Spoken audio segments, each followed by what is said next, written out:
being your introductory speaker, is to introduce Israel.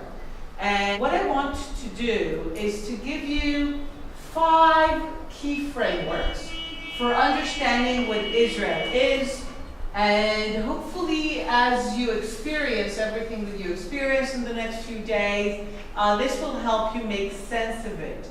One of the reasons that I feel this is necessary is that this is a place in a country about which much is talked and written, and there is a flood of details. But sometimes I think it's necessary to kind of leave the details for a moment and take a step back and kind of understand some of the bigger issues that make Israel what it is. So I'll jump right in, and I'll start with the first concept, and I think it's the most important one. It's the one that says that Israel was essentially a country that was born here. That Israel was a country that was born in people's minds. It was a vision. It was a dream, long before it became the modern state that you see before you and that you will learn later about its independence. Now, this sometimes strikes people as odd, because when we talk about Israel, we often emphasize tradition. We emphasize thousands of years of history of the Judaic people, the Israelites, the Hebrews in this land. So why am I saying that for the modern state of Israel to be born, it had to first be envisioned and dreamt? Well, the reason is that the modern state of Israel is born after an extended period, almost 2,000 years, in which the people of the kingdom of Judea, that were here 2,000 years ago, have been living in exile, dispersed in the world. Even though there was always a continuous Jewish presence in this land, the vast majority of Jews lived outside it for hundreds of years, nearly 2,000. Now, the Israelites, the Hebrews, always had a history of leaving and coming back, right? In the story of Exodus, Abraham's family goes down to Egypt. 400 years later, they come back as a people into this land. They establish the kingdom of Israel. After a while, brought down by the empire of Babylon, exiled to Babylon, returned by the Persians. So the story of leaving and coming back is very much part of the DNA. But this is still an extended period. It's 2,000 years. By the time that this entire period passes, the Jews, well, the idea of returning to this land, it becomes part of ritual, part of prayer. When a Jewish person celebrates a Passover Seder, they end it by saying to next year in Jerusalem. When a Jewish person gets married, they break the glass. They promise not to forget Zion, the name of Jerusalem, by extension, the name of the land. So it is part of Jewish ritual and prayer and culture and history. But no one really thought it was going to happen. The Messiah will come one day and make it. So for the modern state of Israel to be born, people had in many ways to rebel, to innovate. They basically had to say, look, enough with this passive waiting around, praying and hoping that God will send his Messiah. Those who rebel and innovate are also ones that even claim that there might not be even a God at all. They're saying, look, there's no God. Stop waiting for him. If you want to change the course of history, do it on your own. It's up to you. We live in the modern era, the era that says that change is up to human beings, not through prayer, but through action. So the modern state of Israel is born out of this rebellion against a passivity, a notion that someone else will do it for us, a God and Messiah. It is about people taking charge of their own fate. And this is really the birth of Zionism, the political movement to bring about the modern state of Israel. Now, I want to argue that the notion that Israel was born in people's minds as an idea, as a vision, is one of Israel's greatest strengths, but also a great vulnerability.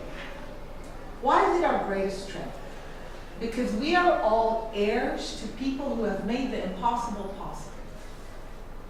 People who took the insane idea that after 2,000 years, the Jewish people will actually return to reclaim their homeland, be sovereign again, restore themselves as a people.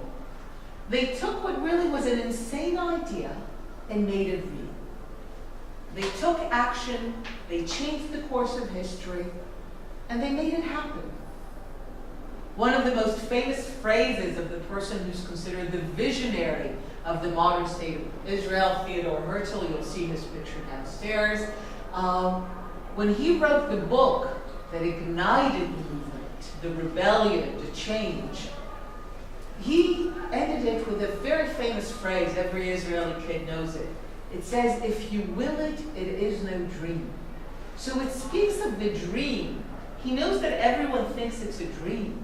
But what does he say? It doesn't have to be a dream. How do we make sure that it's not just a dream? Will. The human will. The ability of people to will something into reality is what made the modern state of Israel possible. So this is a tremendous strength. And I know that people speak today about Israel as the startup nation and water scarcity, innovation, and innovations in agriculture and cyberspace. But I want to argue that all these innovations, the spirit of entrepreneurship, emerged from that very first innovation and entrepreneurial idea of establishing the modern state of Israel. So this is a strength. Why am I saying that it's a vulnerability too? Well, because 70 years after Israel's established independence, Israel remains today probably the only country in the world that is maligned, attacked, on the very foundational idea that has made it possible. The idea that the Jewish people, as a nation, have the right to self-determination, the right to govern themselves in their homeland, their historic homeland. That idea is one that is attacked on multiple platforms, from the United Nations to university campuses, in the media, all of them claiming that this country has no legitimacy, should not exist.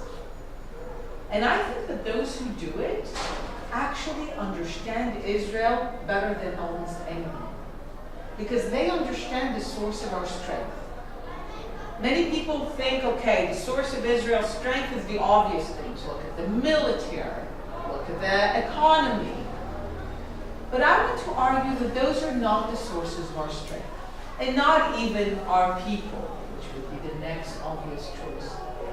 I want to argue that the source of Israel's strength and resilience is the idea that motivated our people. People were willing to go to great lengths, to great acts of sacrifice, in order to make the modern state of Israel a reality. That is the source of our strength. So if you are able to tarnish the idea, if you are able to make Zionism a word that is toxic, making people forget what an inspirational idea and movement is, if you are able to make young people feel uneasy in identifying with the state, with its idea, then you drive a wedge. And you can bring the whole edifice down. Because if the idea is tarnished, then what makes Israel strong is very much in danger.